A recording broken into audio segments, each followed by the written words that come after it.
Halo semua yang suka dengan cerita-cerita film, bagaimana kabar tak? Semoga sehat ya semua. Gudang Film akan mengisi waktu tak dengan cerita film yang sangat menarik, menghibur, dan menginspirasi. Jadi film ini film horor, tapi tidak ada hantunya.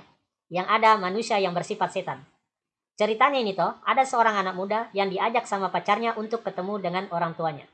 Sebagai calon suami dan menantu yang baik, tentu dia tidak menolak. Apalagi pacarnya ini putih, cantik, pintar, dan kaya lagi. Pokoknya sempurna ki. Tapi dia agak khawatir karena dia berkulit hitam. Dia takut ditolak sama keluarga pacarnya. Ternyata semua kekhawatirannya tidak terjadi. Bapaknya, mamanya, dan adiknya baik semua. Tidak ada yang rasis. Kedua pembantu rumah tangganya juga berkulit hitam. Bahkan diperlakukan seperti layaknya keluarga sendiri. Tapi ternyata itu semua pencitraan saja. Di balik keramah tamahan dan kebaikan keluarga ini, ternyata tersimpan rencana jahat yang lebih sadis dari sekedar sikap rasis. Bagaimana pemuda ini bisa lolos dari jebakan keluarga pacarnya yang psikopat tersebut? Mari kita ikuti kisahnya. Tunggu dulu. Sebelum Ki lanjut, sempatkan Ki dulu subbreaker Ki ini channel supaya harga minyak goreng kembali murah. Oke, terima kasih Di.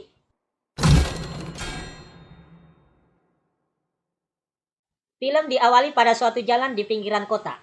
Terlihat seorang pemuda berkulit hitam berjalan sambil menelpon pacarnya. Di seberang telepon, pacarnya mengarahkan pemuda tersebut ke arah yang harus diambil untuk bisa bertemu dengannya. Tanpa disadari pemuda tersebut, sebuah mobil berjalan mendekati dirinya. Apalagi pemuda itu masih bingung dengan arah yang harus dia tuju. Mau lurus atau belok kiri. Dan tiba-tiba, hap! Pemuda itu dibekap dan dimasukkan ke bagasi mobil. Beberapa bulan setelah kejadian itu, di scene yang lain, pada sebuah apartemen, ada seorang pemuda yang namanya Chris. Dia sedang bercukur dan selesai mandi. Siap-siap Chris karena mau datang pacarnya, yang namanya Rose. Chris dan Rose mau pergi berakhir pekan di rumah orang tuanya Rose. Sekalian Chris mau kenalan dengan calon mertuanya. Tapi Chris masih ragu dan kurang pede ki. Chris khawatir hubungannya dengan Rose tidak direstui. Apalagi Rose mengatakan bahwa Chris adalah pacar pertamanya yang berkulit hitam. Tapi Rose meyakinkan Chris bahwa keluarganya tidak pernah menilai seseorang dari warna kulit. Mereka tidak rasis. Akhirnya keraguan Chris pun hilang. Dia bersyukur ada cewek kulit putih mau sama dia. Cantik, kaya lagi. Makanya dalam hatinya Chris berjanji akan mencintai dia setulus hati, sepenuh jiwa, dan sekuat raga. Dan mereka pun berdua pergi di hari Jumat naik mobil menuju kampungnya Rose. Karena Rose yang setir ki mobil, maka Chris mau merokok. Tapi Rose dengan cepat merebut rokok itu dan membuangnya. Berhenti makin merokok, tidak nasuka ki nanti sama orang tuaku, kata Rose. Untuk menghilangkan rasa mau merokoknya, Chris pun menelpon Rod, sahabatnya. Selama 2 hari ini, Chris menitipkan anjingnya kepada Rod. Rod bekerja sebagai polisi bandara. Chris mengucapkan terima kasih karena Rod mau menjaga seat anjingnya. Chris berpesan pada Rod, "Jangan kau kasih makan anjingku makanan orang nah, apalagi gorengan, nanti batuk ki dia." Tiba-tiba seekor hewan menyeberang jalan. Dan nyaris membuat mereka kecelakaan. Kaca spionnya yang pecah. Seorang polisi yang sedang patroli mengintegrasi mereka. Polisi meminta SIM-nya Chris. Tapi Rose membela pacarnya bahwa bukan dia yang nyetir mobil. Kenapa kau mau minta SIM-nya? Polisi pun beralasan, saya cuma mau lihat identitasnya. Kenapa kau mau lihat identitasnya? Nah tidak salah dia. Saya yang bawa kini mobil. Rose tetap ngotot membela. Supaya Chris tidak mau memperlihatkan identitasnya. Akhirnya polisi pun mengalah dan membiarkan mereka melanjutkan perjalanan, sambil mengingatkan untuk memperbaiki kaca spion dan lampunya. Atas insiden itu, Chris berasa Rose sungguh-sungguh mencintainya, karena dia rela bersitegang dengan seorang polisi demi dia. Akhirnya sampai juga di rumahnya Rose. Luas ki halamannya dan besar ki rumahnya. Chris dan Rose disambut hangat oleh bapaknya dan mamanya Rose. "Masuk ke sini Chris, santai maki, anggap mi rumah sendiri," kata bapaknya Rose. Mereka pun ngobrol di ruang tamu. "Berapa lama mi pacaran?" tanya bapaknya Rose. "Baru 4 bulan, jawab Chris. Tapi menurut Rose sudah 5 bulan. Lalu bapaknya Rose mengajak Chris berkeliling rumah. Satu persatu ruangan diperlihatkan. Ini ruang kerja mamanya Rose. Dia seorang psikiater dan dia paling jago menghipnotis orang. Ini adiknya Rose, namanya Jeremy. Dia masih kuliah di kesehatan. Ini foto keluarga. Di situ ada kakeknya, neneknya, kedua orang tua Rose dan adiknya Rose. Ini foto kakeknya Rose, dia dulu pelari, tapi sampai di babak kualifikasi Olimpiade Berlin tahun 1936. Mau sekali ke jadi juara lari kakeknya Rose. Ini dapur, ini tempat paling nasuka neneknya Rose, jadi kami biarkan tetap seperti ini. Dan Chris pun diperkenalkan dengan asisten rumah tangga mereka yang namanya Georgina. Selanjutnya mereka ke halaman belakang rumah yang sangat luas. Di situ ada si tukang kebun yang bernama Walter. Bapaknya Rose menjelaskan bahwa Georgina dan Walter bekerja untuk merawat orang tuanya. Setelah mereka meninggal, kami tidak tega menyuruh mereka pergi, jadi mereka tetap di sini. Untuk meyakinkan bahwa Dean tidak rasis, Dean memberitahu Chris bahwa dia akan tetap memilih Obama, seandainya bisa 3 periode jadi presiden. Lalu kedua orang tua Rose bertanya tentang orang tua Chris. Chris mengatakan bahwa dia tidak mengenal bapaknya, dan mamanya meninggal saat dia berusia 11 tahun. Dean bertanya lagi sama Chris, apakah Chris seorang perokok. Kalau merokok Ki, usahakan Ki berhenti. Kalau tidak bisa Ki berhenti sendiri, nanti mamanya Rose bantu Ki berhenti. Dia jago membuat orang berhenti merokok dengan cara hipnotis, kata Dean dengan bangganya. Chris diundang sekalian untuk ikuti acara reuni kakeknya Rose yang akan diadakan Sabtu besok. Acara ini mengumpulkan teman-teman kakeknya Rose dan diadakan 1 kali setahun. Malamnya Chris tidak bisa tidur nyenyak dan dia keluar kamar lalu turun melalui tangga. Chris keluar ke halaman belakang. Dia ingin merokok. Tapi tiba-tiba dia melihat Walter si tukang kebun sedang berlari ke arahnya. Nyaris dia ditabrak. Saat Chris melihat ke jendela, dia melihat Georgina sedang bercermin dan mengelus-elus pipinya, seolah kagum dengan wajahnya sendiri. Chris pun tidak jadi merokok, lalu dia kembali masuk rumah. Saat melewati ruang kerjanya mamanya Rose, dia ditegur sama mamanya Rose bahwa merokok itu berbahaya. Mamanya Rose pun memanggil Chris dan menyuruhnya duduk di depannya. Mamanya Rose ingin menghilangkan kebiasaan merokok Chris dengan cara menghipnotisnya. Sepertinya Rose tidak mau jika nanti suaminya anaknya seorang perokok. Dia mengambil cangkir teh dan sendok, lalu mengaduk sendok di gelas hingga tercipta bunyi dentingan. You think it was your fault? Dan membuat Chris mulai mengantuk. Kekuatan bunyi sendok yang beradu dengan cangkir sangat dahsyat. Cara hipnotisnya beda sekali dengan caranya uyak-kuyak. Dan mamanya Rose berhasil membuat Chris lumpuh tak bisa bergerak. Dia seolah jatuh di lubang yang amat dalam. Dan dia berada di tempat yang cekung sampai hilang kesadarannya. Paginya, Chris terbangun. Dia tidak tahu kejadian semalam dan kenapa dia sudah ada di atas ranjangnya. Setelah nacaski HP-nya, Chris keluar kamar dan berjalan di halaman belakang rumah, sambil membawa kameranya. Di jendela dia melihat Georgina yang sedang bercermin. Dalam hati Chris berkata, barusan ada ART suka sekali Ki bercermin. Chris melihat Walter sedang membelah kayu bakar. Chris mendekati Walter. Dia ingin menjalin keakraban dengan Walter. Siapa tahu dia jadi betul menikah sama Rose. Tapi sikap dan cara bicara Walter tidak seperti orang kulit hitam umumnya, seperti yang biasa Chris kenal. Walter kayaknya cemburu sama Chris. Sepertinya Walter juga suka sama Rose. Kembali ke kamar, Chris bertemu dengan Rose dan mengatakan, kayaknya mamanya berhasil hipnotis. Karena baru kupikir rokok, mau kak kurasa muntah. Dan tadi malam mimpi aneh kak, kurasa jatuh kak di lubang yang dalam dan tidak bisa kak bergerak. Rose pun minta maaf atas pengaruh hipnotisnya kepada Chris, sehingga Chris tidak bisa merokok lagi. Pagi itu juga, rombongan tamu pun datang. Dari jendela, Chris melihat si tukang kebun turut menyambut tamu. Chris dan Rose turun untuk menyambut juga. Rose meminta Chris supaya murah senyum. Rose memperkenalkan Chris kepada sepasang orang tua, Tuan Gordon dan istrinya Emily. Chris bersalaman sama Tuan Gordon. Genggaman tangan yang bagus, puji Tuan Gordon kepada Chris. Oh, that's quite a grip. Thank you, you too, man. Biasa Ki main golf? Tanya Tuan Gordon sama Chris. Ah, sesekali Ji, dan saya tidak terlalu bisa, jawab Chris. Berikutnya Chris diperkenalkan sama pasangan Nelson dan Elisa. Nyonya Elisa memuji ketampanan Chris. Bahkan dia memijit-mijit lengan Chris yang berotot. Chris merasa kurang nyaman atas perlakuan beberapa tamu pasangan orang tua itu.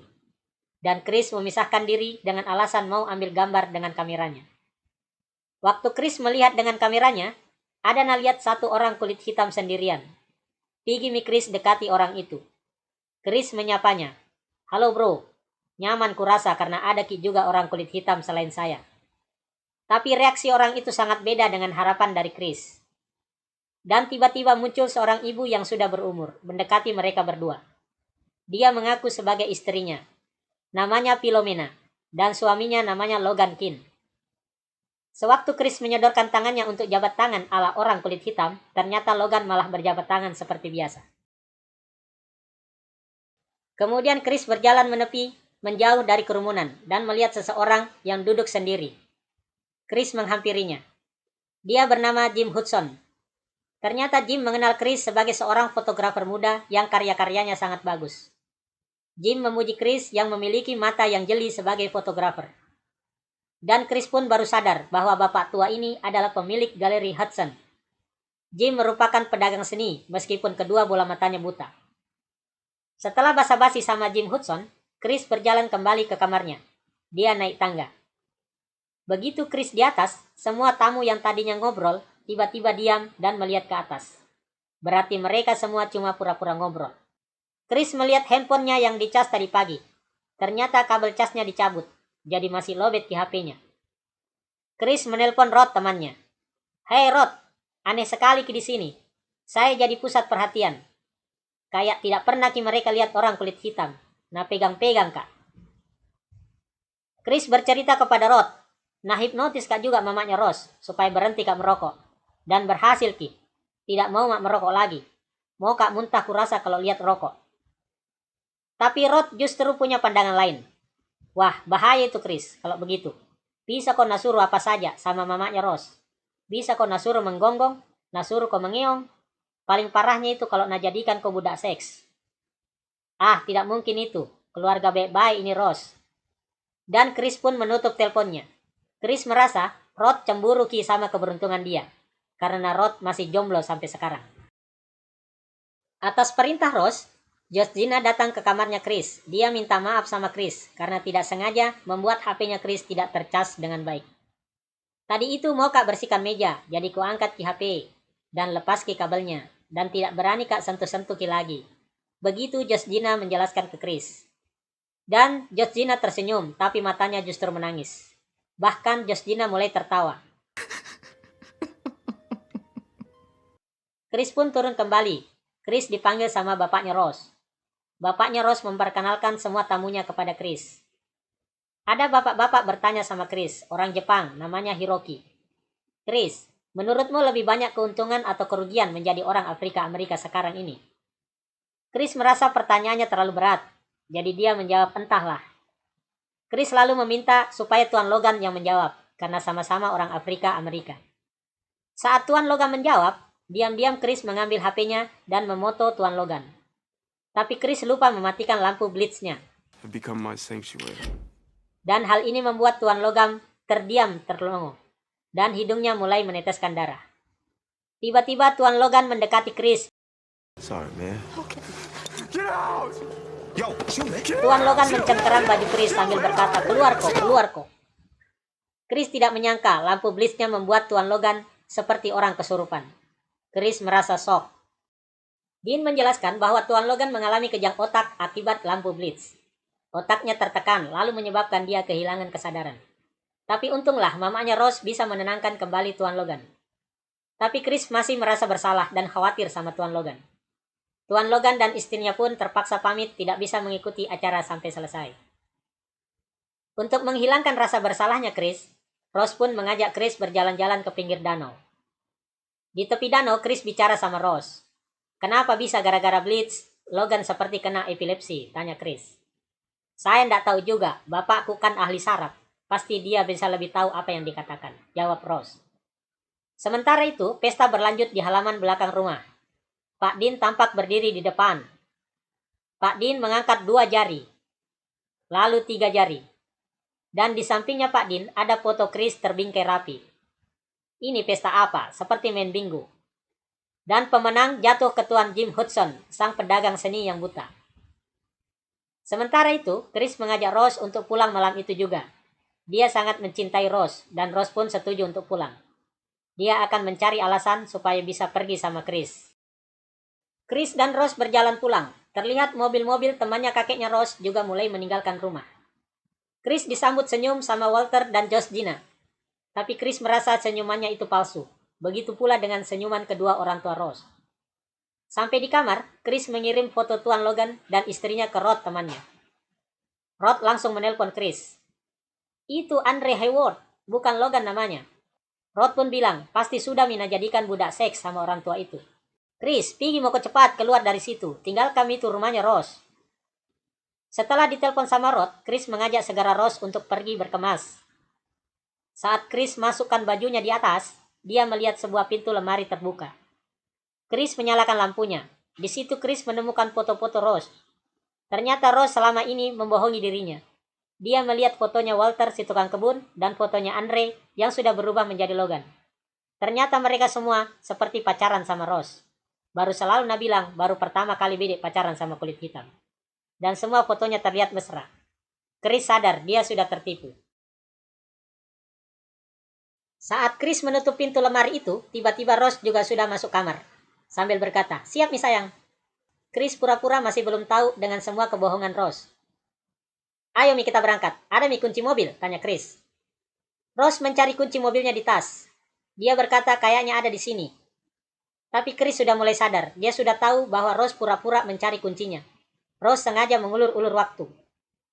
Dan Chris agak sedikit jengkel. "Ayo kita berangkat," sambil keluar kamar. Chris menuruni tangga. Di bawah ada Jeremy berdiri menghalangi pintu keluar, sambil membawa tongkat yang diputar-putar di tangannya. Mamanya Ross juga menawari teh sambil mengaduk sendok di cangkirnya. "Kenapa buru-buru mau pergi, Chris?" tanya mamanya Ross. "Sakit ki anjingnya, jadi besok pagi-pagi sekali mau dibawa ke dokter." Ross bantu menjawab pertanyaan mamanya untuk Chris. Muncul Mi juga bapaknya Ross sambil bertanya sama Chris. "Apa tujuan hidupmu, Chris?" Chris menjawab, "Saat ini tujuan hidupku mau pergi dari sini." Dan Chris jengkel sekali Mi. Rose! Rose, you know keys! Jeremy yang melihat Chris teriak-teriak menjadi emosi. Dia pukul Chris pakai tongkat. Ketegangan mulai terjadi. Dan akhirnya Ross pun berhenti berpura-pura. Dia melambaikan kunci mobilnya sambil berkata, "Tidak bisa Kak kasih kau ini kunci sayang." Chris menahan emosinya. Chris pun maju mendorong Jeremy yang menutup jalannya menuju pintu. Tapi mamanya Ross mendentingkan sendoknya 3 kali. Dan Chris pun tersungkur tak berdaya. Chris roboh, tubuhnya tak bisa dia gerakkan. Chris merasa dirinya jatuh ke dalam lubang hitam yang dalam. Ini pengaruh hipnotisnya mamanya Ross. Sementara itu, Rod selalu menelpon Chris. "Mana Mini Chris?" Tidak angkat-angkat teleponnya. Selalu dijawab dengan suara rekaman Chris. Rod membuka laptopnya dan mengetik di Google nama Andre Hayward. Di situ tertulis bahwa Andre Hayward menghilang di Evergreen Hollow, dan itu dekat sekali tempatnya dengan rumah Ross. Kembali ke Chris. Saat itu Chris sudah sadar. Dia berada dalam suatu ruangan, kaki dan tangannya terikat di kursi. Chris meronta, berusaha melepaskan ikatan tangan dan kakinya, tapi tidak bisa lepas. Di depan Chris ada TV jadul, dan di atas TV ada kepala rusa yang menjadi hiasan. Tiba-tiba TV-nya menyala. TV itu menampilkan Roman Armitage, kakeknya Ross yang sudah meninggal. Seolah-olah Roman yang ada di TV berbicara dengan Chris. "Kamu dipilih di sini karena kelebihan fisik yang kau nikmati sepanjang hidupmu. Dengan karuniamu dan kepintaran kami, kita bisa menjadi sesuatu yang sempurna." Begitu kata Roman. Roman masih menjelaskan bahwa keluarganya telah berhasil menjadi setengah dewa. Mereka bisa mengganti tubuh seseorang dengan tubuh yang baru. Seperti handphone dengan casing barunya. "Jangan sia-siakan kekuatanmu. Jangan melawannya. Kau tak bisa menghentikan hal yang tak terelakkan. Dan bisa saja kamu akan menjadi bagian dari keluarga kami." Chris masih belum mengerti dan paham akan maksud dari penjelasan Roman. Tiba-tiba muncul sendok yang mengaduk gelas, dan Chris pun kembali tertidur. Sementara itu, Rod pergi ke kantor polisi untuk melapor atas hilangnya Chris, dan yang menerima adalah seorang poluan. Rod melapor, "Ini ada temanku, namanya Chris. Umurnya 26 tahun, hari Jumat lalu dia pergi sama pacarnya ke rumah orang tuanya. Harusnya dia sudah pulang, tapi sampai sekarang belum pulang. Rindu mi anjingnya kodong." Sebelumnya itu Chris kirim foto Andre Hayward. Ternyata dia sudah menghilang selama 6 bulan, dan dia ada di sana, tapi penampilannya beda Ki, dan bersama seorang wanita yang umurnya 30 tahun lebih tua. Poluan itu menjawab, "Berarti kalau begitu dia sudah tidak hilang, karena muncul Mi. Penampilannya beda karena mungkin dia nikah sama wanita itu, dan itu ya hal yang biasa." Tapi Rod ngotot, "Bukan seperti itu kayaknya. Kayaknya Andre diculik, lalu mereka mencuci otaknya dan menjadikannya budak seks." Tapi laporan Rod diketahui sama Poluan dan 2 temannya. Oh, white girl. Mereka tidak menanggapi serius laporan Rod, dan Rod pun pulang dengan jengkel. Rod pulang ke rumah dan mencoba menelpon lagi Chris. Kali ini teleponnya diangkat sama Ross. "Hei Ross, mana nih Chris? Kenapa belum datang?" Ross pun menjawab, pulang nih tuh dia 2 hari yang lalu. Marah-marah sama saya, ndak tahu kenapa. Sampai nalu pakai HP-nya. "Kenapa belum sampai di sini?" tanya Rod lagi. "Sudah miku lapor ke polisi itu, bahwa Chris hilang." Lalu Rod bertanya lagi ke Ross. "Naik taksi apa ki Chris?" "Ndak tahu juga, taksi atau Uber. Tidak kulihat ki pergi." "Bingung kak juga," jawab Ross. Rod tahu Ross pasti bohong, makanya dia aktifkan speaker dan mau direkam suaranya Ross. Rod mau rekam semua kebohongan Ross. Dan Rod bertanya lagi. "Katanya Chris, dia sudah dihipnotis sama mamamu bede." "Stop mi bertanya Rod. Ku tahu ji maksudmu menelpon. Sebenarnya kau mau bicara sama saya toh? Pura-pura jika bicara sama Chris. Padahal mau kau bicara sama saya." Ross betul-betul ahli membelokkan arah pembicaraan. Dan hal ini membuat Rod jengkel dan memutus teleponnya. Rod memaki, "Dasar psikopat jenius." Sementara itu, Chris yang masih terikat di kursi tersadar lagi. Dan TV pun menyala.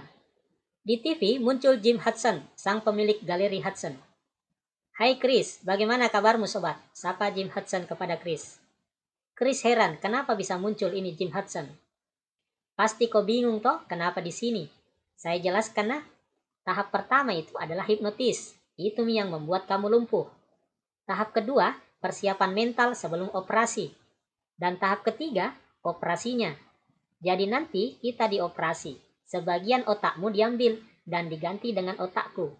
Jadi kamu tidak mati, Ji. Kamu masih bisa melihat dan mendengar, tapi sebagai penonton. Lalu aku yang akan mengendalikan fungsi motorikmu. Karena otakku, semuanya akan dikasih masuk di kepalamu. Jadi aku nanti yang memakai tubuhmu. Apalagi matamu yang jeli kalau memotret." "Ini hal gila," kata Chris. "Kayak ganti casing HP saja. Ini ganti casing body manusia." Chris marah dan frustasi dengan keadaannya. Dia merobek pegangan kursi sampai keluar kapasnya kursi. Tiba-tiba TV menyala lagi, dan terlihat sendok mengaduk di gelas. Dan Chris pun terlelap lagi. Saat itu operasi sudah akan dimulai. Kepala Hudson sudah siap dibelah, mau diambil otaknya. Sementara Jeremy bertugas mengambil Chris yang tidak sadar di ruang sebelah. Jeremy melepas semua ikatan tangan dan kaki Chris. Tiba-tiba Chris menghantam kepala Jeremy. Lalu Chris melepas kapas yang menyumbat di telinganya. Rupanya Chris tidak mempan dihipnotis lagi, karena dia menutup telinganya. Bapaknya Ross selesai melepas tempurung kepalanya Jim Hudson, dan menunggu Jeremy, tapi tidak muncul-muncul. Bapaknya Ross keluar dari ruang operasi, dia tengok kiri kanan, mana itu anak, disuruh Ji begitu saja tidak becus. Tiba-tiba muncul Chris.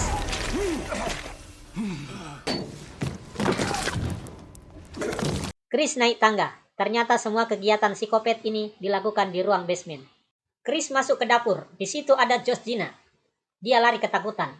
Chris lihat HP-nya ada di meja. Cepat-cepat nak ambil HP-nya. Tiba-tiba muncul mamanya Ross. Mamanya Ross mau ambil sendok dan gelas yang ada di meja. Chris juga bereaksi cepat.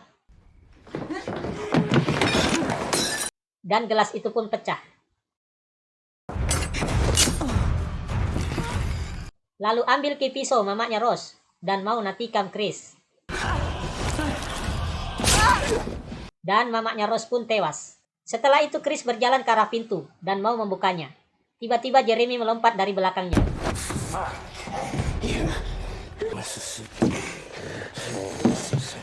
Chris mencoba meraih gagang pintu, tapi Jeremy menendang pintunya hingga tercabut gagangnya. Jeremy pun menyusul bapak dan ibunya. Chris mengambil kunci mobil Jeremy dari kantongnya. Di kamar atas, Ross sedang online. Rupanya Ross sedang mencari korban berikutnya. Ross melihat foto-foto orang kulit hitam sambil minum susu.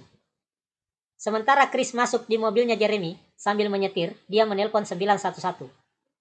Tiba-tiba Georgina menghadang mobil. Sir, can you repeat that? Chris mengangkat tubuh Georgina ke dalam mobil. Ross mendengar suara benturan keras, jadi Ross turun dan mengambil senapan. Ross mau menembak. Di mobil, Georgina sadar. Tetapi sebenarnya di dalam tubuh Georgina adalah neneknya Ross. Akibatnya mobil menabrak pohon dan neneknya Ross pun tewas.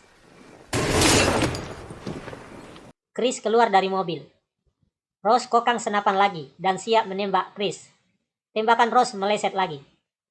Dari arah belakang Rose terlihat Walter yang sebenarnya adalah kakek Rose berlari mengejar Chris. Tangkap dia, kek. Chris berhasil ditangkap oleh kakek Rose yang berada di dalam tubuh Walter. Tampak kepala Walter bekas irisan sepanjang batok kepalanya. Ini menandakan otak Walter sudah diganti dengan otak kakeknya Rose. Dalam posisi di bawah, Chris mengambil lampu blitznya. Walter tersadar siapa jati dirinya sesungguhnya. Otak kakeknya Rose tidak bisa mengontrol Walter lagi. Tapi Walter pura-pura tetap menjadi kakeknya Rose dan meminta senapannya Rose. Biar Misa yang membunuh Chris. Jangan kamu kotori tanganmu. Begitu kata Walter. Tapi ternyata Walter justru menembak Rose. Setelah menembak Rose, Walter menembak kepalanya sendiri. Walter merasa tidak ada gunanya hidup, tapi orang lain dia menggunakan tubuhnya. Rose yang sudah sekarat mengambil senapan, tapi Chris menarik senapan itu menjauh dari Rose.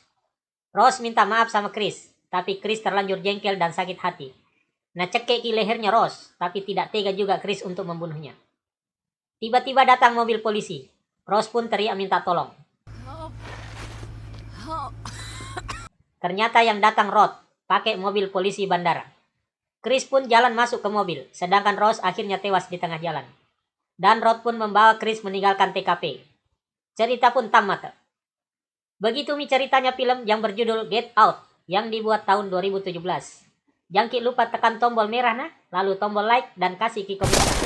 Terima kasih dan salam good feel. Semangat selalu.